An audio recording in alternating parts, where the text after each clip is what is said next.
Mode 3 is reading fault codes. Most basic function of OBD2 scanner, and that is reading fault codes or DTCs. So we have two codes here, PO500 and PO340. So some scanners will also give you code description, most of them do. I have seen scanners that for some reason doesn't, but most will show you description. And if you have better scanner, for example this Ansel, there is information button. If I press it, it will also list out for me possible causes for this code. So faulty vehicle speed sensor or vehicle speed sensor harness or connector is open or shorted.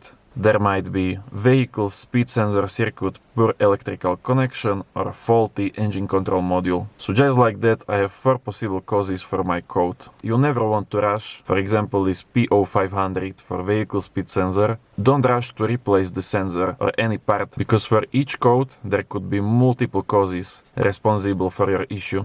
This sensor actually was changed by previous owner and it didn't fix the code.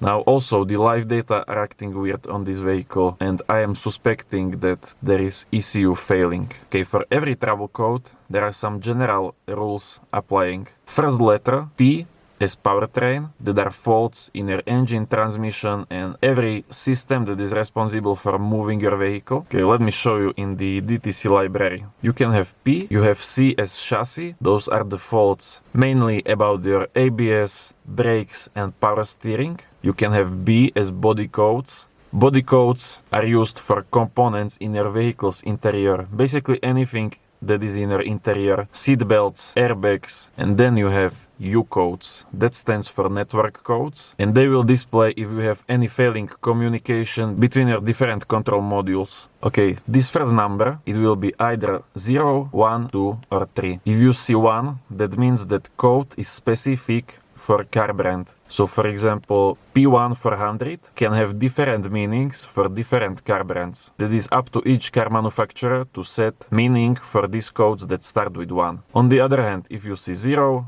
if you see 3 or if you see 2, those codes are generic and they have same meaning for all car brands. So for example, PO400 will have same meaning for different car brands. Same for Toyota, same for Fiat, same for BMW, doesn't matter.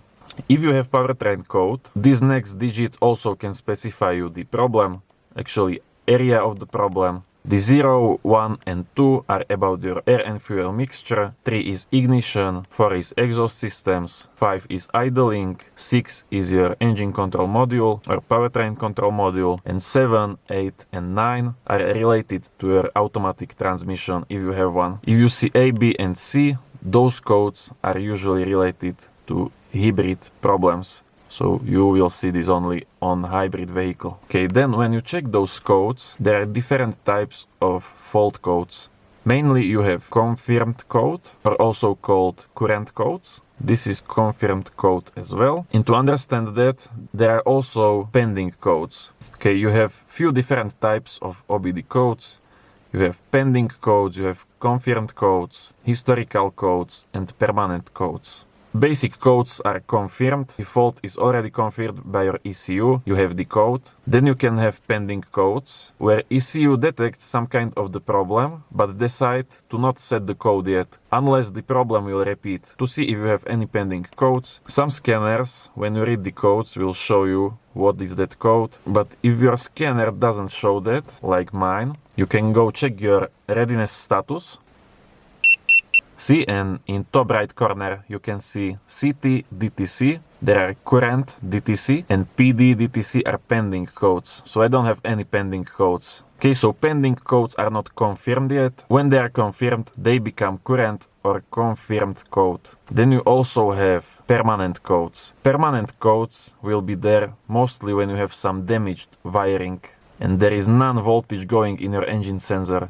If you have permanent code, you will not be able to erase that code with your scanner. Permanent codes will only go away once you fix the issue. So that's why sometimes when you try to erase your check engine, it simply isn't possible unless you fix the problem first. Now the question is, what do you actually do with these codes? I told you before that you don't want to start replacing these parts without confirming what is causing the problem. But how do you actually find out what is causing these codes? Well, even if the scanner like this will give you some possible causes, it's still not enough, especially if you are new to fixing vehicles. I am also car DIYer and I know that it can be confusing and start. So what do you do? Best way that works for me. First, I need to get some more information about the code. Okay, the great place to get some information is my website. I literally have hundreds of these codes explained and I am continuing to add more. What you want to do? It's imcarhacker.com. On the main page, just scroll to bottom, search bar PO500,